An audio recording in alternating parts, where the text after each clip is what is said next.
What's up, everybody? It's Clair Em Motivators here. I'm Demetrius. And I'm Chris. This is I'm Anika. Anika. And I'm G, Gabino. And we are back with your weekly dose of motivation, inspiration, and encouragement. This week's topic is going to be about entrepreneurship. So, given the current climate, I know a lot of people have lost jobs since the pandemic started. Entrepreneurship is a hot topic because there are a lot of people who are looking for ways to make money while they're in between jobs, or I think people that are graduating from high school, seeing the amount of debt that you have to go into to go to college and grad school and things like that. A lot of people are looking into entrepreneurship. And I don't really think there's a lot of information out there. And so we wanted to bring you guys some information from our experience with being entrepreneurs. Gavino has been a full-time entrepreneur his entire career. And then the rest of us have kind of dibbled and dabbled in entrepreneurship on the side of our professional careers. But before we jump into that, we want to do the weekly what would motivate you most right now, just to get us started. So I'm going to pick a question. And it is, what would motivate you most right now, having a maid or having a chef? I can answer that question. What? A maid. Because given the current setup with the pandemic and me being, working from home with the kids, I think that having a maid around the house, I actually just told you this the other day. Mm-hmm. Like, I think it would be really helpful for us to have somebody around the house that could just kind of keep up with the dishes and keeping the house, clean while I tend to, things that I need to tend to, because having to do that and deal with work and the kids, it's a job in and of itself. So you want like a live-in like Jeffrey from Fresh Prince of Bel-Air? Yeah, absolutely. You know what? At this point, I take whatever I can get. Right. So since you pick maid, I'm gonna pick chef. That way we get both. All right. So I'm gonna pick chef, and I actually would pick chef anyway because I primarily do the cooking. He cooks breakfast on the weekends, and then every day now. Every day. And then I typically cook all the other meals. And so if I could just have somebody come in and cook, that would take a lot off my plate. Mm-hmm. And they got to get the groceries too. Like, you can't just come and cook what we already have. You got to go grocery shopping. Then you have to come and cook some delicious meals. That would motivate me a whole lot.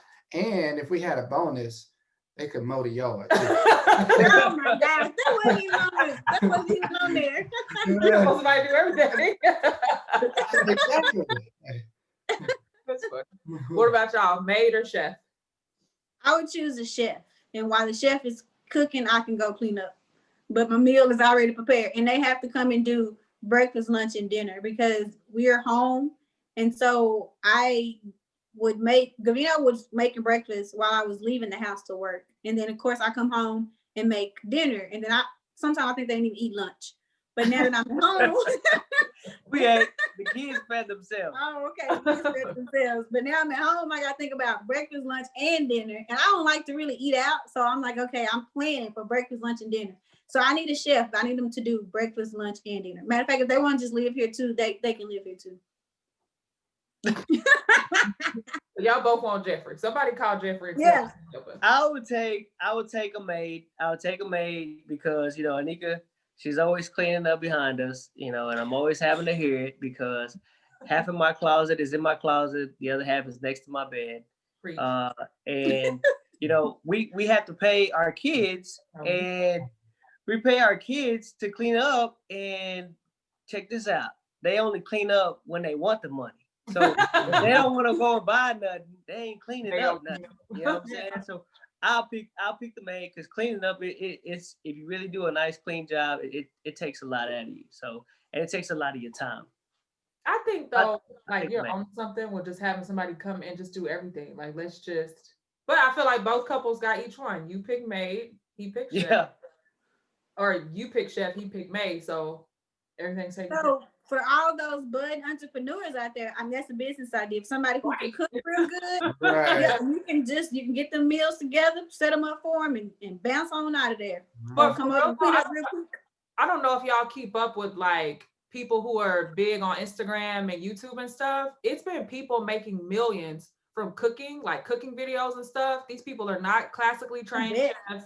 They didn't go to anybody's school. One guy is like, I learned how to cook from my grandma and I started recording it. Another lady went vegan and started recording it. And so, like you said, to the topic of the video, any skill that you have, if you can clean up real good, that's a business. If you can cook real good, that's a business. And so to start with Gavino, because you're the person who I think had the entrepreneurial spirit before it was even popular, what, first of all, can you describe for us what are some of the entrepreneur jobs that you've had? Well, being self-employed as a professional barber, and also I went into a partnership with my father for a masonry company, and both of them have panned out pretty well. Being the barber, I have done that for many, many, many years, and I knew I was gonna be a barber. I don't know, for the longest time. I was cutting Yeah. my own hair, walking around school with chili bows. You know, it was terrible.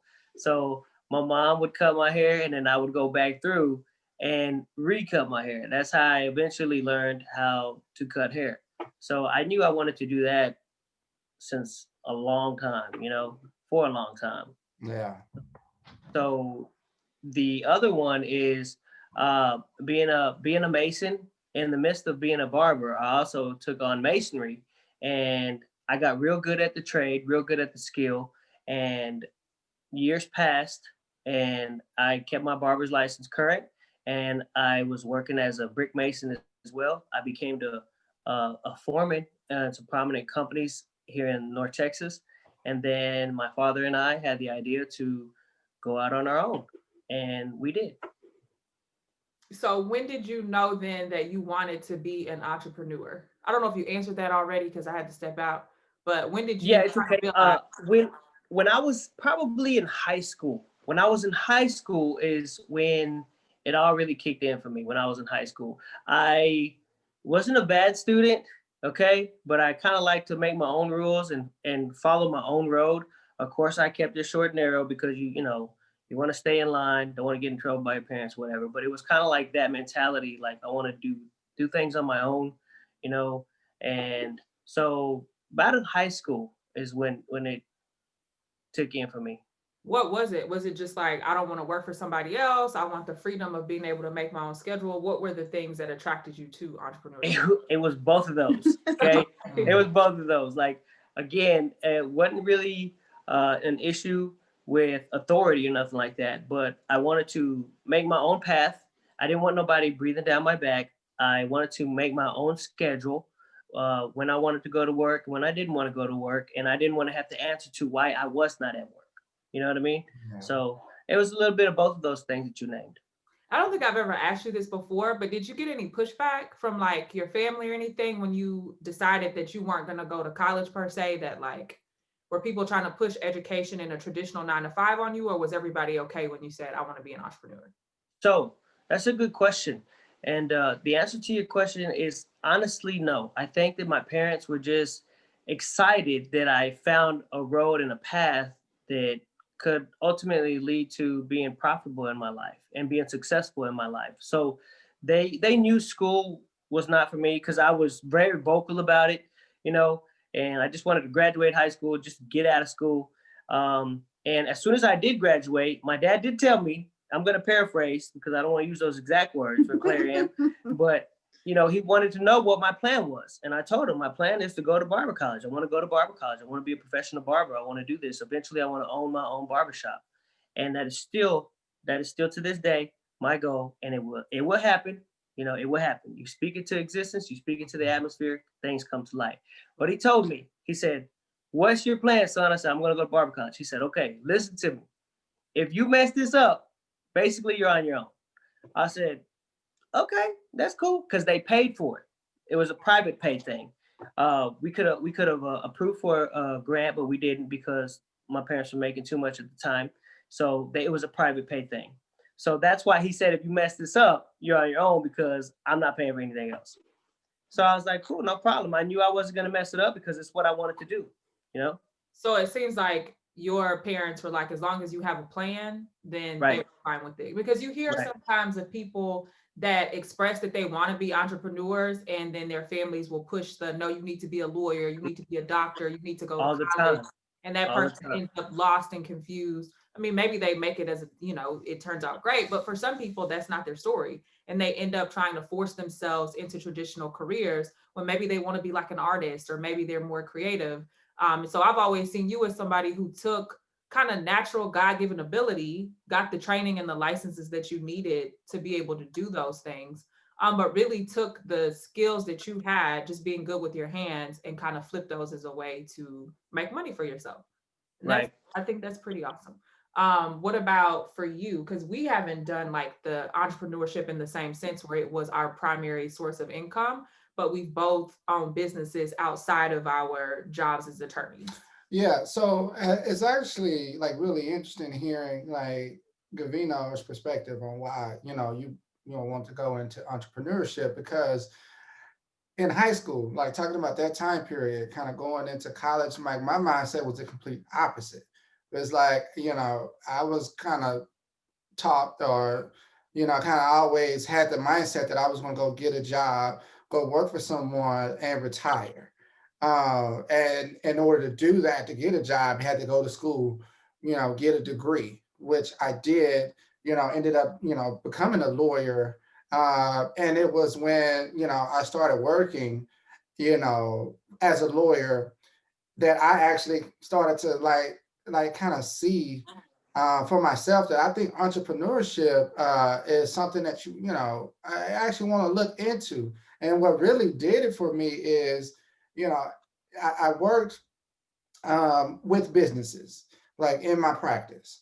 And like I did it from I worked at a firm in private practice while I'm working with companies. And now I work on, the government side, where I'm actually working like kind of, I'm in companies like their finances. I'm in their business. I scrutinize these companies from a day to day. And the thing that I realized that you have a lot of people who had the same mindset as you, Gavino, who took an idea, took a passion, and they became extremely successful because of it. So I took that and I said, you know what, like this ain't just the end all be all, just to go get a job and retire. Like, in other words, like don't put all my eggs in one basket.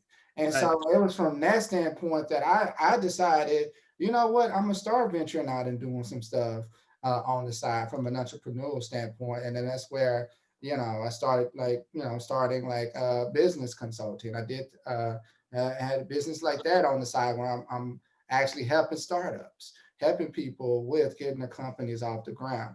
And my wife, we now have Clair Em that we do, and so that's basically, like I said, it's interesting to hear your perspective because we've reached, we basically got to the same, I guess, goal. We just took different Right. paths to get there. Different path. That's right. Yeah. So two things. For one, even in listening to y'all talk, I think it's apparent that entrepreneurship doesn't have to look the same way for everybody, which I Right. think is the beauty of it. That's For right. Gavino, it was like, this is going to be my primary source of income. This is the lifestyle that I want to live. This is how I'm going to live my life. But for us, it was more so, I love my job. I love the fact that, I love what I do. I'm an attorney, don't regret it at all. And we came Hmm. from a household that pushed education.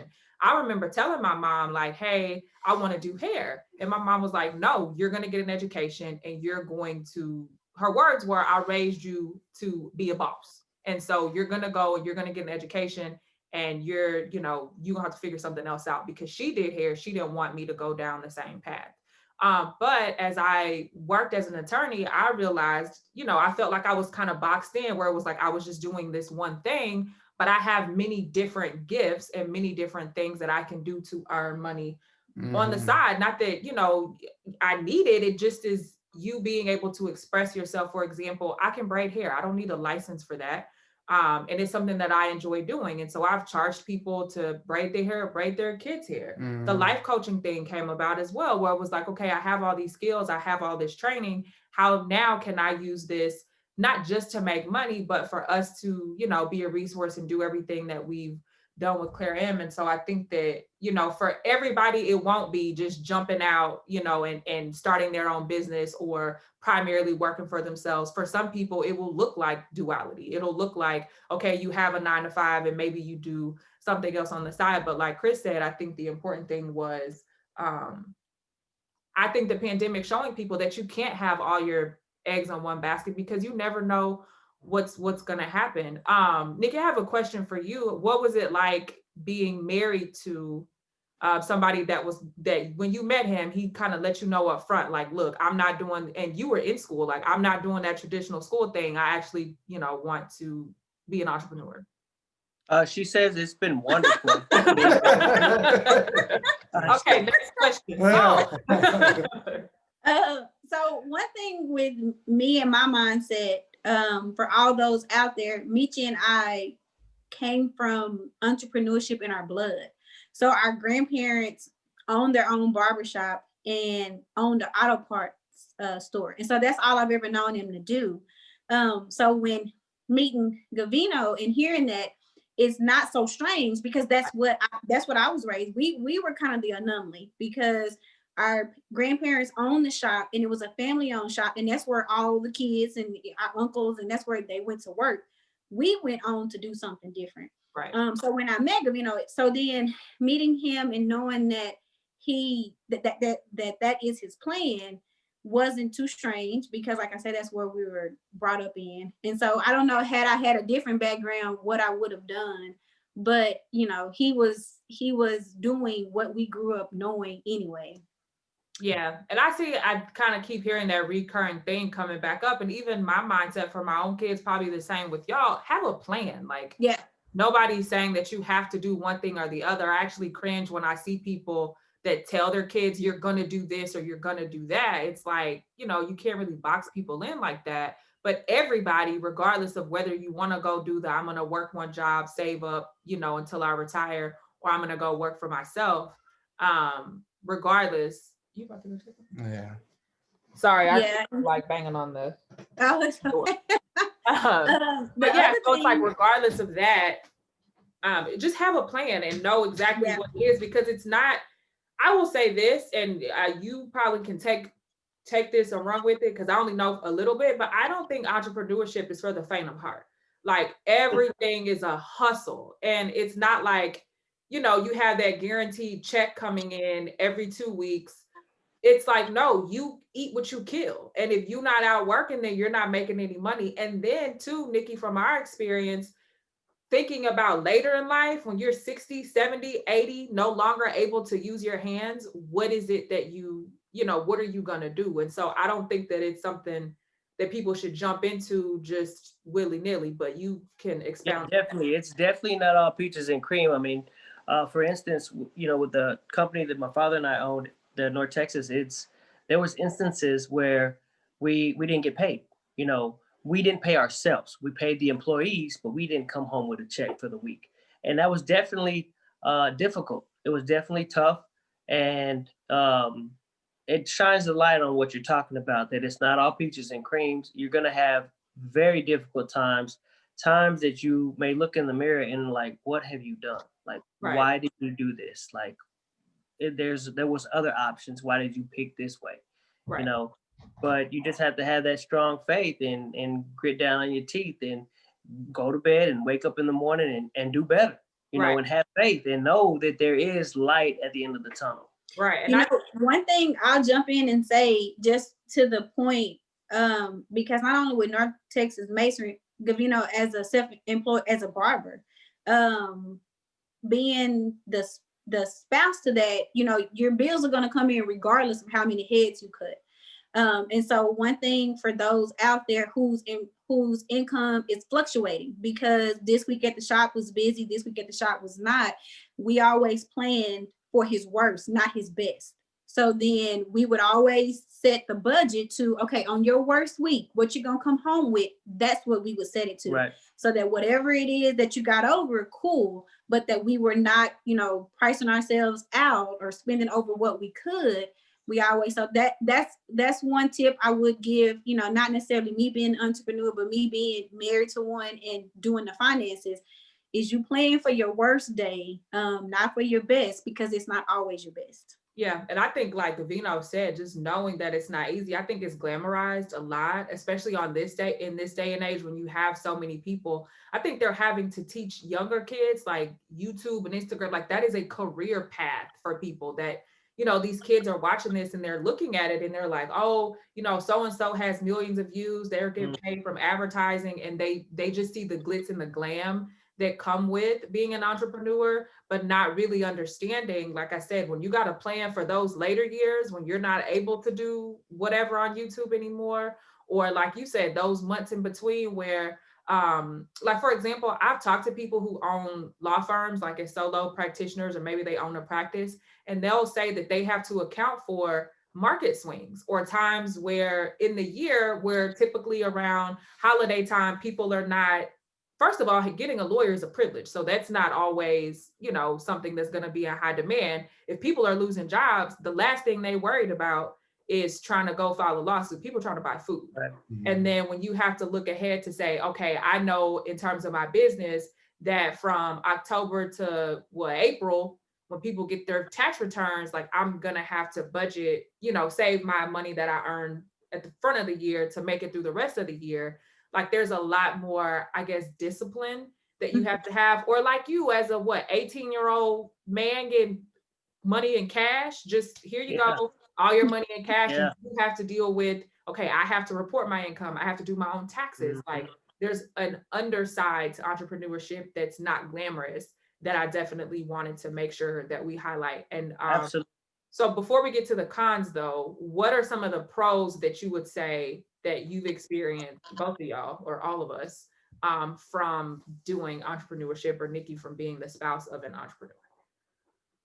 I would have to say some of the pros are definitely you get to make your own hours. Okay. You don't have a supervisor. You are the supervisor. You don't have a boss. You are the boss. You don't really have to answer to anybody but the federal government when it comes time to do your taxes.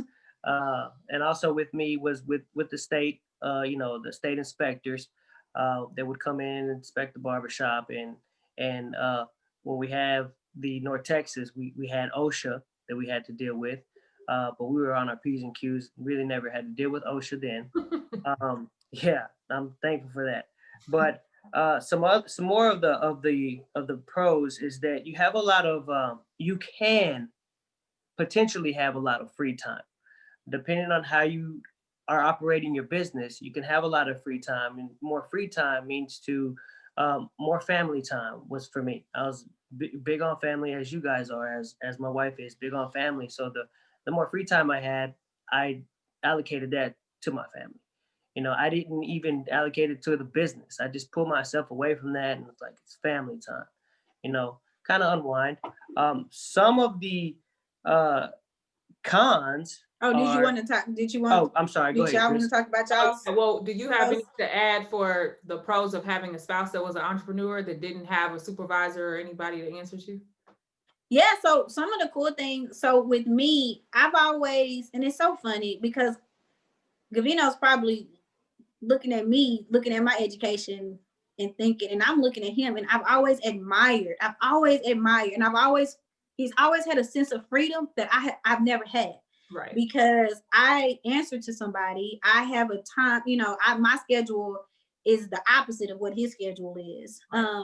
But so I've always admired that sense of freedom that he has. And then as stressful as it is being self-employed, even when they were running a construction business, it's a different kind of stress. I'm at work and I am stressed to the max, but I also got somebody breathing down my neck. It's a different kind of stress when I am grinding for myself. So yes, it is very stressful, but at the end of the day, when I lie my head down, like I'm doing this for, I have something, a legacy I'm building, where I'm just doing this for my employer and they don't even know I'm over here about to jump off the bed. And so if there's days where, let's say, I'm able to get off, he can get off at a spare of a moment where I couldn't. So if I'm like, okay, babe, hey, I was able to sneak in today, I'm off on Tuesday, then cool, he's off on Tuesday too. So to be able to rearrange his schedule like that, so that we can sneak in a day date is something that I think is probably is awesome that you don't get when both of us are 9 to 5 and can't, it's a take an act of Congress to get off. One more thing I wanted to add real quick was that you, if you didn't like something, you could change it. You had the power to change it, and that was one thing that I really liked, because when you're not self-employed, you gotta follow the rules, follow the guidelines. Right. What are some of the pros for you for having a side hustle, as they call it, as an entrepreneur? And it actually, like, you kind of alluded to this, but I think again, same thing, just different perspective. Because I think, like, for me, like when I, my consulting business, like when it got to the point where it picked up and I got really busy, I was able, like, I had that freedom to scale it back, so that, like, we had that conversation. It's like it got so busy that it was kind of taken away from my family time, and I said, okay, you know what, I'm gonna kind of cut off my workload, my caseload at a certain point, just so that, like, I still have that time to spend with my family, right? And I had that freedom. So kind of the same concept that Kavita was talking about is, you being your own boss, you're able to do that. And then I guess I had the added benefit that at the end of the day, it really was supplemental income. And so, if I'm not operating at 100% on this business, well, it's not hurting our household where we're still able to eat. And so that freedom, from that standpoint, I think that's the biggest, like, pro for me. For me, it would be just being able to honor all parts of me and not just like being in a box of only being able to do like one thing. So, and I kind of was saying this earlier, but because I enjoy, and I think most people are multifaceted, right? Like, you like different things. And being able to figure out those gifts that God gave you, because I honestly believe that every single person has some gift that God has given them just inherently that you can use if everything came crashing down to make money to feed yourself and feed your family. And it's being able to take that and to, to do things, to not like be boxed in and be able to do other things. So, for example, if somebody's really good at drawing, but they also happen to be a doctor, like, I don't think that you have to choose between those two. Right. You can still be a doctor and sell art at an expo if you want to. And it's you using your passions to, the benefit is you get to earn money, but just that honoring and expressing, all parts of you instead of feeling like you go through life maybe unfulfilled because you're not able to express yourself entirely. What would you say, Gavino, some of the cons have been? I think you gave one earlier, but what are some more cons that you've experienced? Some of the cons are, there may be times where you can't take the days off. You may want to take the days off because you are overworked yourself, and you just cannot, because you need to make that money. You have to have income coming in. So it wasn't always that you could just take a day off. Another two major cons were retirement. Okay, retirement. Being a barber, there is no retirement. Being self-employed, there's no retirement like that unless you get it yourself. Health insurance was another big thing. There was no health insurance unless I got it myself. Luckily for me, in my situation, everyone's situation is different. But luckily for me, I have my wife. And I will say that she has backed me in almost every adventure, every idea almost that I've had in my lifetime. She has been a sounding rock behind me, pushing me forward. Let's do it. Yeah, I'm with you. I'm with you. So she was the aspect of the retirement, the more so the health insurance, because that was very big. So those were very big cons. The health insurance, the retirement. You can't take the days off when you really want them because you got to work sometimes. Um, what else? Really, for me, that was pretty much it, because I was never afraid to work. Always been a hard worker. Whether it's grinding, cutting hair, every day but Sunday, or laying these brick, laying these block, laying these stone every day but Sunday. Yeah, I just laying these bricks. Yeah, I've Literally. never been afraid to work, but it's just, you want to have days off sometimes, and sometimes you couldn't. Right. What about you?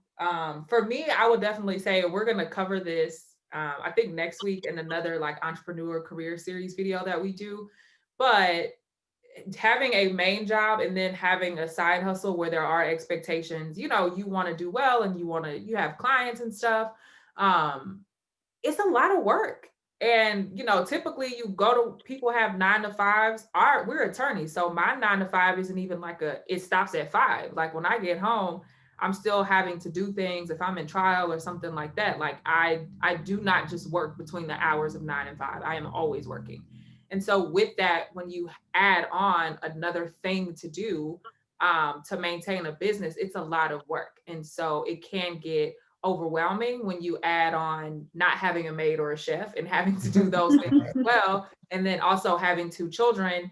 It's a lot to balance. And so I would say that a con is definitely the amount of work that it takes to do it. But for me, the pros outweigh the cons because I'm proud of myself. If I earn like $2, I'm like, yay, look at my little $2. I did it. Like, because I earned that, right? Like I earn all my money, but for that, it's just a different feeling of like, I started this thing, I planted, a seed and I've watered it and I'm watching it grow. And so when I get money from the side business, it feels a lot different than just my regular paycheck. Yeah, you actually took the words out of my mouth. Oh, look at us being married. It's Yeah, just no, like 'cause that's definitely what my con was going to be. Because it's like essentially you have a full plate already, and with another business on the side, you just add it on top of an already full plate. And so I agree that the pros outweigh that con. Um, but I mean, that's still something that you have to deal with right. as an entrepreneur. I think it was important for me, and I'm sure the same is true for y'all. Like, that your kids are always watching. And so I wanted our children to see us hustling. Basically, Right. it's like, you see us getting up and going to work. You see us doing things for Clair Em. You see, dad doing his consulting things on the side, and you see us, doing things that we're passionate about. You see us having multiple streams of income. And so everything for us is we're going to show you what hard work actually looks like and show you what working smart looks like. Yeah. So that we can be that example for you. Because like Nikki mentioned, our grandparents, there are so many lessons that I realized as an adult that I didn't even think about when I was a kid, watching our grandparents, especially given the era that they grew up in as, Black people owning businesses that wasn't people, were struggling just to get land and stuff. And so to Mhm. see that our grandparents like fed their families this way, I'm sure for you, Gavino, looking at your dad do things with his hands like that stuff trickles down. And so the biggest pro for me has been, being able to be that example for our kids of Yeah. like, you can do more than one thing. You can be good at more than one thing. God gave you abilities that you can use to make money. It was things for me. I'm like, man, I should have did hair in college. I should have, done more. But when you're laser focused on just one thing, it kind of you miss out on some opportunities to do something. And another pro that I actually thought about is the tax benefits. And being like entrepreneur, having like a business, depending on your organizational structure. If you plan it out right, to your point of kind of working smart, it actually can be a benefit for you to have your different streams of income, or to have a business that you are the owner of. Having that organizational structure can actually benefit you from a tax standpoint. So I'm gonna just wind you up and let you talk since you brought it up. Yep. The next question was going to be, what advice do you have for people that are looking to go into entrepreneurship, whether it's a primary career or, to do something on the side? And since you brought up like organizational structures, I'll let you start, just to give people some advice on like what they need to consider for tax purposes or just in general, if they're thinking about starting a business. Yeah. So one, when we're talking about, I'm gonna start with the tax, benefits. Like from with that, it actually kind of starts off with how you actually form the business. And that's something that, that I do with the financial coaching here with Clair Em. It's something that I did with my consulting business is I help, owners like with their formation. But how you actually form the company could dictate how you are set up from a tax standpoint and gives you the parameters of what you can actually use and kind of benefit off of with your taxes. So the advice would be, don't just get out there and start selling plates. Like Right. actually talk to somebody to make sure that your business is structured properly and done in a way that's beneficial to you financially, and also so as not to get yourself in trouble if you're out doing partnerships or having to sign contracts and stuff like that. Like you really want to make sure that you're starting off from the very beginning with your business structure on point. Right. Absolutely. And you about to say something I else? was, but go ahead. Well, no, you go No, ahead. no. So, and God, made me lose my train of thought. But so another thing you want to consider, like after you get, so well, actually, that's the thought I was going with is, with that, from a tax standpoint, you want to have like a good CPA, for you and your business, because that's going to help you in terms of how you structure everything in terms of your business to set you up properly for Uncle Sam when you're getting ready to pay your taxes. The other thing that you want to consider, like if you are going into a business where you want to seek like investors or go get capital from a bank, that's another thing to consider, because if you set based on the way that you set up your company and how you present your company in terms of having a business plan, that will kind of open you up to if you actually need to go rely on investments from the banks and our private investors. Like that's something that you want to consider. Yeah. And it's been such a blessing, I know, for you in the business coaching and financial coaching aspect to really sit down with people who want to start businesses, because I do think, especially for us as minorities, like business ownership and making sure that we have our stuff together from the outset, making sure our businesses are formed properly, that we have protections in place, that we're able to go to banks and get capital, it's huge. And so definitely, like I said, don't just go out there and start cutting hair, selling plates after you get your license or whatever. Really make sure that you talk to somebody if you want to start a business. But Gavino, what advice would you have for somebody who's looking to be an entrepreneur as their primary source of earning? I think my biggest advice I will have to tell someone is to be disciplined. Definitely be disciplined with your finances, with your income, disciplined. And as for me as well, cutting hair, if you're going to do something like that, make sure you keep business. Always keep business. That's what's going to come first is your business, and be disciplined about it. And just know that it's going to be difficult. It's not always peaches and cream. It's not always sunny days. You will have some drawbacks. You will have some setbacks, but you got to gather yourself and push forward. Also, you want to have some money put aside in the savings or whatnot for a rainy day, because there may be times where you're going to be worried about, how am I going to pay this bill for this company? Then you can go back into your stats that you put away, and you can make that payment. You definitely have to have money put away. Definitely do some research on life insurance, health insurance, retirements and whatnot. Do your research on those, and see which one best benefits you and best benefits the company as well. And just grit down on them teeth and push forward, because it's going to be a grind. You're definitely going to have to grind it out, especially in the early years of a startup company. You're definitely going to have to work hard, and be disciplined, and don't go out there. You start making thousands of dollars or a couple of $1,000s. Don't go out there putting down payment on a brand new 2025 car if you don't need to. You're going to put yourself back. One thing that I see people do, and what I would add is like, you have to start to see yourself and your brand as a business early on. And you have to draw that line and let people know, like, hey, this is a business. Because a lot of times what you'll have, right? I know Davino's good with his hands. And I'm just like, hey, can you come over here and put these cabinets together? Well, he's a business, right? So if I'm going to ask you, even as your sister-in-law, to do something for me, I have to pay for it. And so I think a lot of times, you know, your friends or family may be looking for a hookup, or you don't really see yourself as a business. And so you start giving stuff away for free. But if you do have a skill and you are putting yourself out as a business, make sure that you set your price point at what you're worth and you actually charge people for it. Now, obviously, you know, even for us, we do friends and family discounts and stuff like that. But primarily, it's getting in that mindset of us understanding and having other people understand that this is a business. And so it's not personal, you know, it's a business, and we have the credentials to back up what we're doing, much like, you know, anybody who's wanted, I don't care if you're cutting grass.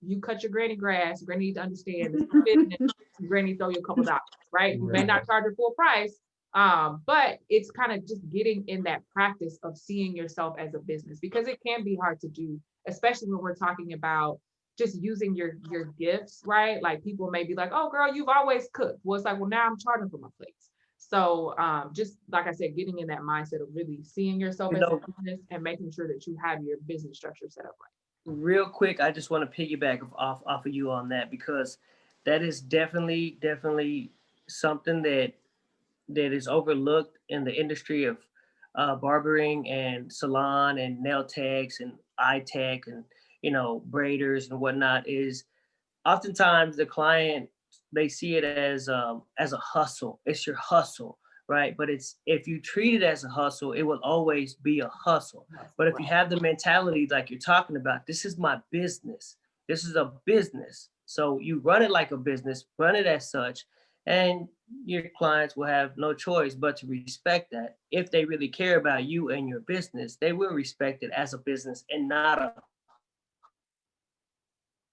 Right.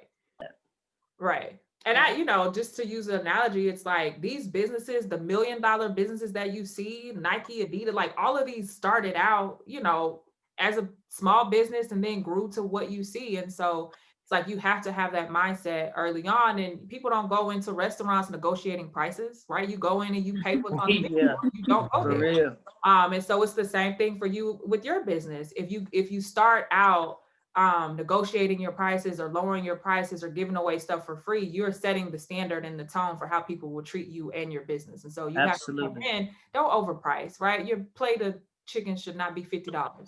But you know, if you know that your stuff is like industry standard, your price is set, then the price is the price. So Yeah. um, Another thing I was going to add to that you want to consider is like what laws that you need to comply with, like in right, terms of compliance.